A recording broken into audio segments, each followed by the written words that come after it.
Hello viewers, welcome to Movie Max. இந்த எபிசோட நம்ம பார்க்க போகிற படம் வந்துட்டு ஒரு இந்தோனேசியன் ஃபோக் ஹாரர் படமாக இப்போ ரீசெண்டாக வெளியாகிருக்கிற the book of Sijjin and Illiyin.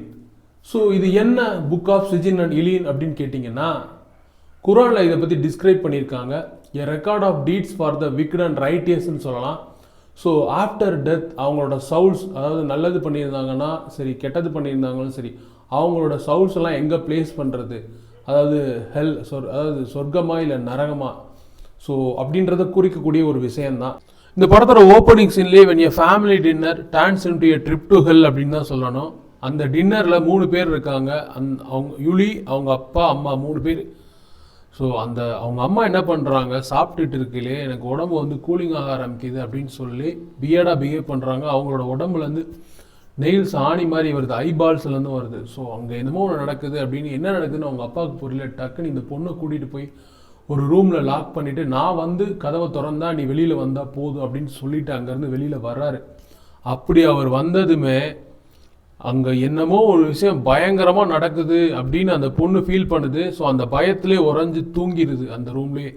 So அடுத்த நாள் காலையில் அங்கே வரக்கூடிய போலீஸ் ஆஃபீஸர் வந்து அந்த பொண்ணை தூக்கத்துலேருந்து எழுப்பி வெளியில் கூட்டிகிட்டு வந்து பார்த்தா இவங்க அம்மா அவங்களும் சூசைட் பண்ணிவிட்டு அவங்க அப்பாவையும் கொலை பண்ணிடுறாங்க. ஸோ இந்த விஷயம் தெரிஞ்சு இவங்க அப்பாவுக்கு இன்னொரு ஃபேமிலி இருக்குது, ஆம்பர் அப்படின்றவங்க. அவங்க வர்றாங்க. இந்த யுலி தான் காரணம் என்னோடய ஹஸ்பண்ட் செத்ததுக்கு அப்படின்னு யுலியை ப்ளேம் பண்ணுறாங்க.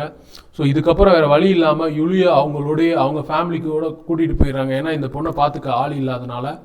ஸோ அது மட்டும் இல்லாமல் இவங்க அந்த பொண்ணை வந்து ஒரு சர்வன்ட் மாதிரி தான் ட்ரீட் பண்ணுறாங்க.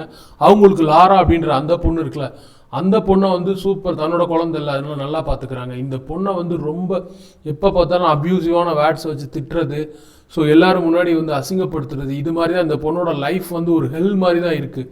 ஸோ இந்த மாதிரி ஒரு சுச்சுவேஷனில் அந்த ஆம்பர் அவங்க வந்து ஏஜ்டாகி, ஸோ கிட்டத்தட்ட டிசீஸ்டாகி சாக போகிற நிலைமையில் இருக்கும்போது கூட இந்த பொண்ணை வந்து இன்சல்ட் பண்ணிவிட்டு இந்த பொண்ணை வந்து ஒரு சாபம் கொடுத்துட்டு தான் சாகுறாங்க. சரி, ஓகே, இதுக்கப்புறம் இந்த மாதிரி தான் நம்ம டார்ச்சர் பண்ணிட்டு இருந்துச்சு, ஸோ அது செத்து போச்சு, இனிமேல் நம்ம நிம்மதியாக இருக்கலாம் அப்படின்ட்டு யுலி நினைக்கிறப்போ லாரா அந்த பிளேஸ்க்கு வர்றாங்க. அவங்க அம்மா எப்படி வந்து ட்ரீட் பண்ணாங்களோ கேவலமாக, அதை விட இவங்க கேவலமாக ட்ரீட் பண்ண ஆரம்பிக்கிறாங்க. ஸோ இதுக்கப்புறம் இந்த யுலி வந்துட்டு அங்கே உள்ள ஒரு லோக்கல் சாமன் அவரோட ஹெல்ப் தேடி போகிறாங்க, அதாவது பிளாக் மேஜிக் பண்ணுறவர். ஸோ இதுக்கடுத்து என்னென்ன மாதிரியான சம்பவங்கள் நடந்துச்சு அப்படின்றதான் இந்த படத்தோட ஸ்டோரி. முக்கியமாக பாசிட்டிவ் அப்படின்னு சொல்கிறது, யுலி அப்படின்ற அந்த பொண்ணு ரிவெஞ்ச், அந்த ஃபேமிலியில் ரிவெஞ்ச் எக்ஸ்ட்ராக்ட் பண்ணுறதுக்கு how far she will go, அதாவது digging up ambers recently burying corps.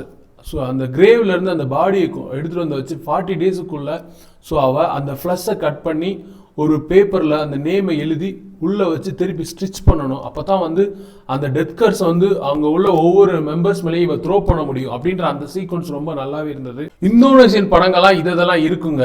ஐ ட்ராமா, அப்புறம் வந்து பக்ஸ் வெரைட்டி, அப்புறம் பிளென்டி ஆஃப் டீகாம்போஸ்ட் பாடிஸ், அப்புறம் வந்து most of the scares are jump scares. இது எல்லாமே இந்த படத்தில் இருக்குது. இது எல்லாமே இந்த படத்தோட பாசிட்டிவ் தான். முக்கியமான பிரச்சனைன்னு சொல்கிறது இந்த படத்தோட ஸ்ட்ரக்சர் இருக்குல்ல, அதாவது ஸ்க்ரீன் பிளே ஸ்ட்ரக்சர். ஒன் கோரி எவெண்ட் டு அனதர் கோரி எவெண்ட் அப்படி தான் இருக்குது. ஒருத்தன் இந்த ஃபேமிலி மெம்பர் ஒருத்தன் இறந்ததுக்கப்புறம் இன்னொருத்தன் அப்படின்னு ட்ராவல் ஆகுதே தவிர, ஸோ அந்த கேரக்டர்ஸ்லேயும் சரி ஸ்டோரிலையும் சரி டீப்பாக எந்த அனாலிசிஸுமே இல்லை. ரைட்டிங்கில் அது ரொம்ப வீக்காகவே இருந்தது. அது மட்டும் இல்லாமல் ஒரு சின்ன பையன் அவனே எப்படி வீட்டில் வந்து ஒரு குவிஜா போர்டை மேக் பண்ணி அதை வந்து அது யூஸ் பண்ணி அவன் ஸ்பிரிட்ஸோட எப்படி கனெக்ட் பண்ணுறான் அப்படின்ற அந்த விஷயமே எனக்கு ஒர்க் ஆகலை.